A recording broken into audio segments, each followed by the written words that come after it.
I'm Lucas, 28, and I graduated from law school last month, first in my class. Standing there in my cap and gown, diploma in hand, I should have felt unstoppable. Instead, as I scanned the VIP section, 10 reserved seats with embossed name cards, I saw only empty chairs. Not one family member showed. Not my dad, not my stepmom, not my brother, not even my Uncle Ray, who'd promised he'd be there, rain or shine. Turns out, shine meant a fishing trip to Key West. Let me rewind. My family didn't value book smarts. Growing up, a report card full of A's got you labeled a tryhard or a snob. My dad would say, "Don't act like you're too good." For us, Lucas, when I aced a test, or, what's with the big words? Think you're smarter than me? When I mentioned law school dreams. My stepmom, Cheryl, who loved being the center of attention, would chime in, "I don't trust people who hide behind books." To her, law was for fancy folks who couldn't hack real jobs. I didn't let it stop me. I was relentless, studying like my future depended on it. When I got a full-ride scholarship to law school, I didn't expect a party, but I hoped for a flicker of pride. Instead, Dad asked why I didn't just become a cop like his buddy's son. Quicker, and you still get respect. I kept inviting them to milestones, mock trial wins, internship placements, bar exam prep. Every time it was the same. Flights cost too much, or Cheryl's got a thing that weekend, or you know your dad hates driving downtown. I stopped begging. I'd send updates in our family chat, usually ignored, though my brother occasionally tossed in a cool emoji. But graduation was different. This was it. 7 years of grinding, working retail nights, skipping holidays, crashing on friends' couches when rent was tight. When I landed a clerkship at a top firm and learned I'd be speaking at the ceremony, I went all out. I spent $10,000 from my savings on business class tickets for Dad, Cheryl, and the rest. I booked a boutique hotel near campus, made dinner reservations at a steakhouse, printed programs listing them as honored guests, and had a decorator craft table settings in Cheryl's favorite navy blue. I pictured Dad choking up seeing my name in the program, maybe saying he was proud for once. The day before, I called to confirm their flights. No answer. I texted, crickets. That night, tweaking my speech, my phone buzzed. "First, Dad. Lucas, we're not coming. Watching you. Play lawyer sounds like a drag. Booked a fishing trip instead. Have fun with your moment." Then Uncle Ray. "Those ceremonies are snooze fests. We're celebrating somewhere fun. You get it." No sorry, no shame. I stared at my screen so long it dimmed, their words searing into me. I didn't yell or cry. Something inside just cracked. The next morning, I gave my speech, smiled for claps, but my eyes kept drifting to those empty seats, pristine with name cards for people who thought I wasn't worth a plane ride. They'd spent my life boxing me into their small world, and I'd let them. That night, after shaking hands and hugging classmates whose families cheered louder than mine ever would, I returned to my hotel, shut the door, and let it hit. Not just the pain, but the betrayal, the sting of knowing I'd poured everything into giving them a front row seat, and they chose a boat over me. I ignored Dad's voicemail 2 days later. "Hope it went okay, send a pic." Instead, I made 2 moves. First, I ordered a duplicate diploma, framed it in oak, wrapped it in silver paper, and mailed it to Dad's house with an 8x10 photo of those 10 empty seats under a reserved for Lucas T's family banner. Second, I did something they'd never see coming, but more on that. Hours after the package arrived, my phone exploded. Calls, texts, voicemails. "Cheryl, this is childish, Lucas. Dad, you're being dramatic." But Mom's voicemail, her voice breaking, stopped me cold. "Please, I didn't mean to hurt you. I thought you knew we were kidding. Call me." I paused at, "We didn't think it mattered." That clueless line said it all. They didn't get it. Never had. I didn't call back. I turned off my phone and sat with the photo of those chairs, their names taped on like a bad joke. Then I opened my laptop and got to work. See, I could afford those tickets because of a $50,000 inheritance from my grandpa, who died during my first year of law school. He wasn't rich, but he left me the money in a joint account with Dad, set up when I was 16. Grandpa always said, use it for something that counts, not just bills. I dipped into it sparingly, rent during internships, bar prep courses, but saved most for something big. I'd been eyeing a pro bono legal aid project for low-income families. My family didn't know Grandpa rewrote his will a year before he died, after seeing Dad mock my law school acceptance at a barbecue. Quietly, he cut Dad and Cheryl out, leaving it all to me. You'll make it mean something, he said. Dad, though, thought he still had access. He'd been bragging to neighbors about a new deck once Lucas makes it big. My cousin tipped me off. Dad had a contractor lined up for graduation week. That guy never showed. Why? Post-ceremony, I moved every cent to a new account. In my name, closed the old one, and donated a chunk to the legal aid project, attaching my name and grad photo. If my family wouldn't celebrate me, I'd lift up others who needed it. The calls turned furious. Cheryl screamed, "That was your dad's money." I didn't blink. "It was for family," I said. Guess a fishing trip mattered more than the family member who earned it. Click. Uncle Ray's voicemail was shrill. "You've crushed your dad. We didn't think. Always, we didn't think." They didn't think about me standing alone at my proudest moment, about the thousands I spent to include them, about the kid who just wanted a good job. They didn't think about my years of hustle or the pride I deserved. They showed up to take, not to give. So I felt no guilt mailing that diploma, no regret for what came next. The final move?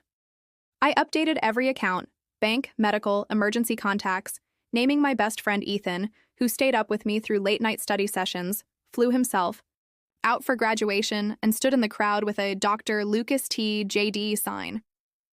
Over beers post-ceremony, I handed him an envelope with the updated paperwork. "What's this?" he asked. "Me picking my real family," I said. He just nodded, eyes misty. Mom's last voicemail was a mix of anger and tears. "You think your degree cuts out your roots? We're still family, Lucas." She was wrong. Family isn't just blood. It's who's there when you're at zero, who cheers when you rise, who doesn't vanish when you shine. They vanished. I moved on. It was a Friday night, 3 weeks after graduation, when the knock came. I'd just gotten home from a firm orientation, still in my suit, briefcase by the door.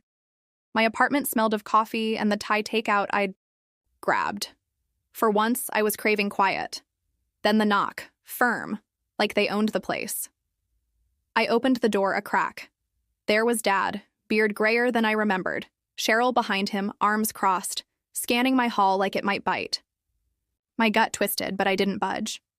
"Lucas, can we come in?" Dad asked. "Why?" He blinked, thrown. "We need to talk, face to face."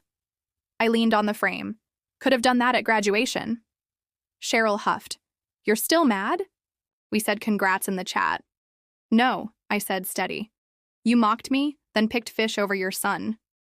Dad's eyes narrowed. "That's unfair. You didn't let us explain." "Your text said my ceremony was a drag. What's to explain?" Cheryl jumped in. "This is about the money. That account was your dad's." I almost laughed. There it is. Not about showing up, about Grandpa's cash. Dad's jaw tightened. "We were gonna fix the house. Grandpa wanted us to share it. Like you shared his care when he was dying?" I shot back. "Or when you refused to drive him to chemo because it was too far. He changed the will because he saw you for what you are. Users, not family." Cheryl's face reddened. "You think that degree makes you better than us?" "No," I said. "I think I'm done acting like you're more than you've shown." Dad's voice broke. "Lucas, we're your family." "Funny," I said.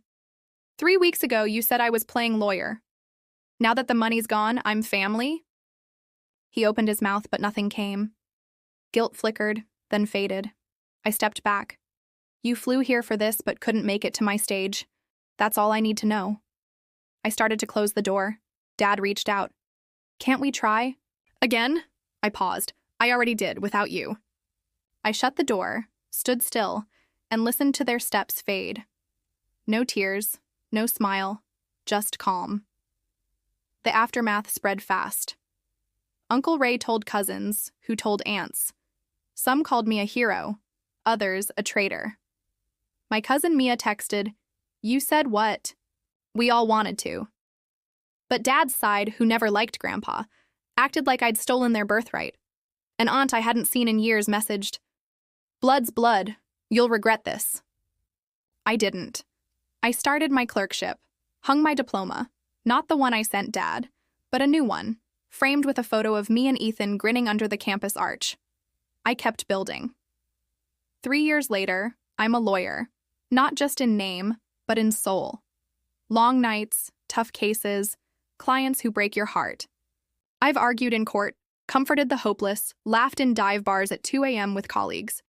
I've seen things I can't unlearn and grown into someone who stands firm, listens first, speaks with purpose.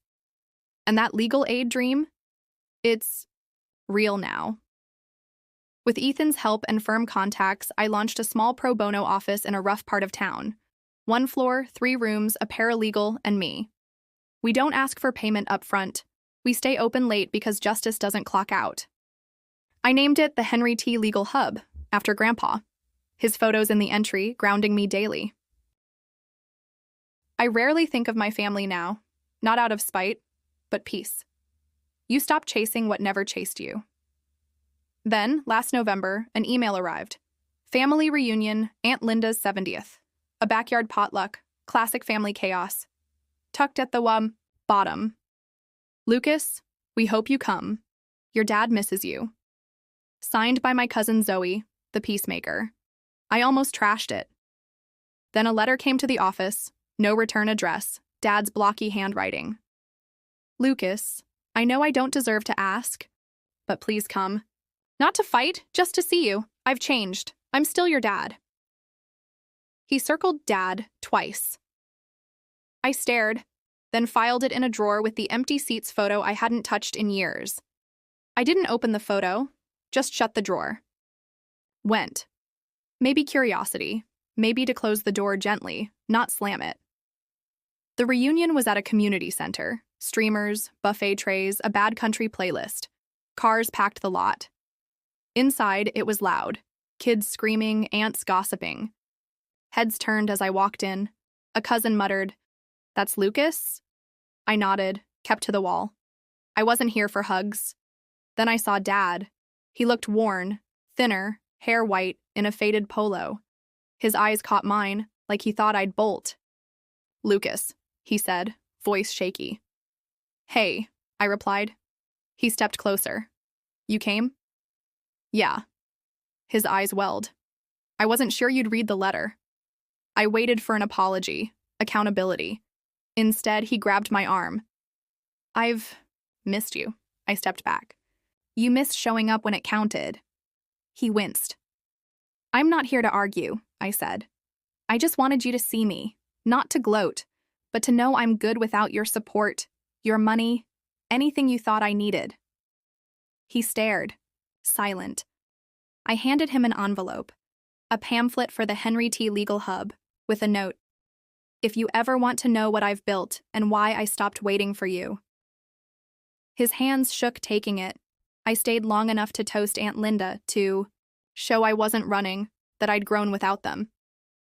As I left, Ethan appeared, uninvited, just there, holding a soda from our go-to spot. "Figured you needed a getaway drink," he said. I grinned. "Let's roll. Got a case tomorrow."